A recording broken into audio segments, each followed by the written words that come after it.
Hai hai, selamat datang di channel Hiburan Populer.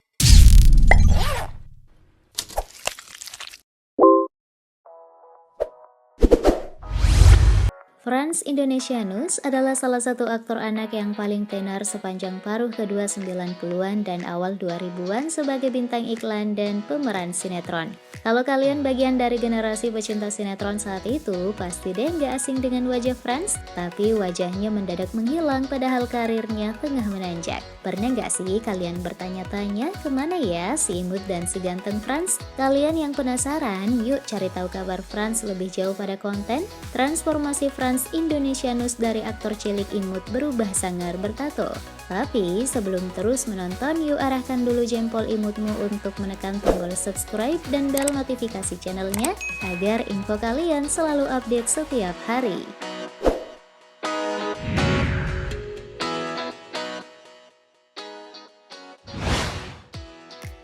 Bintang iklan pasta gigi. Kalau ingatan kalian masih kuat, sekitar tahun 2000-an sebuah iklan pasta gigi berseri berhasil membuat nama Tasya Kamilah jadi salah satu bintang cilik terpopuler. Tidak sendiri, dalam iklan yang dibuat hingga 10 versi itu, Tasya selalu ditemani oleh kakaknya Franz Indonesianus. Ketika membintangi iklan ini, Franz masih berusia sekitar 12 tahun. Wajahnya terlihat imut dan menggemaskan. Rupanya parasnya yang ganteng sempat menjadi idola anak-anak hingga ibu-ibu. Berkat iklan itu pula, karir Franz mulai terbuka di belantika jagat hiburan domestik. Bu, minta bu. Emangnya aku ibumu? Berakting sinetron dan FTV. Setelah iklan tersebut, aktor berdarah Prancis Dayak ini bermain dalam sejumlah sinetron.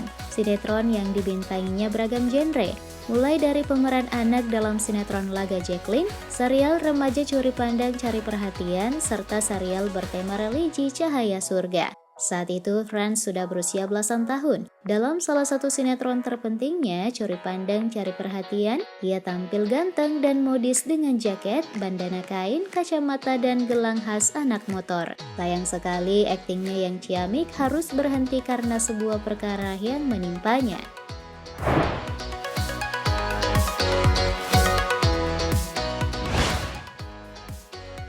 Hidupnya sempat terlunta. Saat sedang populer-populernya, orang tuanya diketahui bercerai. Tak lama setelah itu, ia harus berpisah dengan sang ibu yang harus dideportasi ke negara asalnya Prancis. Sementara ayahnya tak diketahui rimbanya. Karena orang tuanya sudah bercerai, Franz pun sempat hidup luntang-lantung di Jakarta. Padahal saat itu dia masih sekolah dan menjalani masa remaja. Hingga akhirnya puncak kelam hidup Franz terjadi saat sang ibu meninggal dunia. Dia bahkan tak bisa melihat ibunya kali terakhir karena berada di Prancis. Dia pun berjuang sebatang kara hidup terlunta. Ia juga terseret ke kehidupan kelam, dari dugem dan balap liar dan tidur berpindah-pindah. Bahkan ia sempat bermalam di halte bus. Untungnya, seorang pria bernama Duki Raharja yang dia panggil sebagai kakek bersedia menampung Franz. Ia pun kembali bermain di layar kaca meskipun hanya sebagai pemeran pendukung. Di masa remajanya wajahnya makin ganteng dan disebut-sebut mirip dengan pesepak bola Cristiano Ronaldo.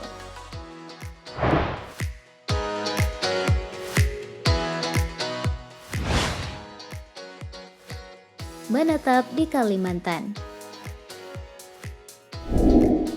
Setelah tampil sebentar dalam sejumlah sinetron dan FTV, sosok Franz menghilang di telan bumi. Ia pun perlahan dilupakan pemirsa. Lama tak terdengar keberadaannya, Franz ternyata sudah pindah ke Kalimantan. Ia rupanya mendatangi leluhur ayahnya di daerah Sambas, Kalimantan Barat. Hal tersebut dibuktikan dengan foto-foto di akun sosialnya. Saat itu ia terlihat mengenakan baju adat dan sedang menari.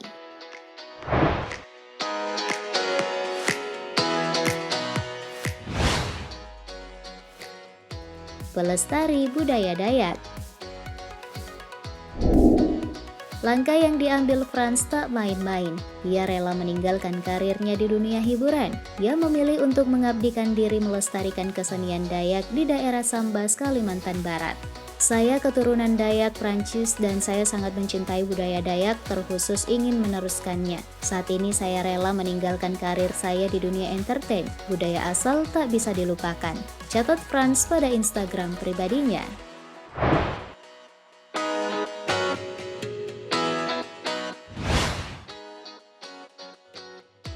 Seniman tato. Sebagai pelestari budaya, Frans aktif mengajar tari dan menggeluti dunia seni tato. Diketahui Frans membuka sebuah usaha tato bernama Kanaya Tato Studio. Sekarang paling memberikan pelatihan tari, buat kerajinan tangan, dan biasa latihan hari Jumat. Biasa bikin tato juga, kata Frans saat diwawancarai ketika membuka stand di Singkawang Expo 2016, bagian kerajinan tangan suku Dayak dari Sanggar Teratai Singkawang. Sebagai seniman tato, tampilan Frans yang dulunya imut kini berubah dramatis menjadi macho bin sangar dengan sekujur tubuh yang dipenuhi tato. Tak hanya itu, profilnya juga disertai sejumlah tindikan di beberapa bagian telinga.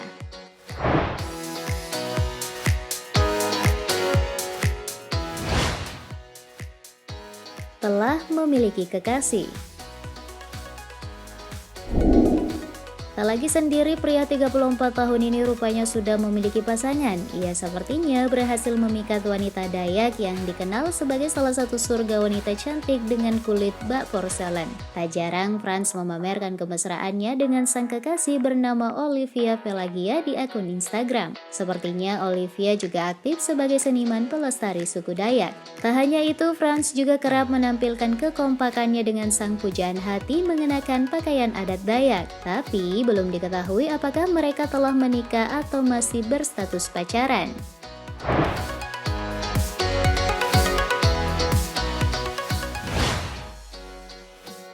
Potret Frans berpakaian Dayak. Sebagai pelestari adat Dayak, tak jarang Frans tampil dalam balutan adat pakaian Dayak atau disebut dengan nama King Baba. Pakaian adat yang dikenakan Frans tersebut terbuat dari kulit kayu, yaitu kayu gantingan dan kayu talong. Pakaian adat King Baba dikenakan bersama dengan ikat kepala yang terbuat dari bulu burung enggang gading yang memiliki warna indah. Tak hanya itu, Frans juga memakai senjata tradisional Kalimantan Barat bernama mandau serta kalung yang berasal dari tulang hewan dan akar pohon. Kalung ini tidak hanya berfungsi sebagai hiasan namun juga sebagai jimat. Gimana penampilan Frans dalam balutan King Baba? Sangar dan perkasa, bukan?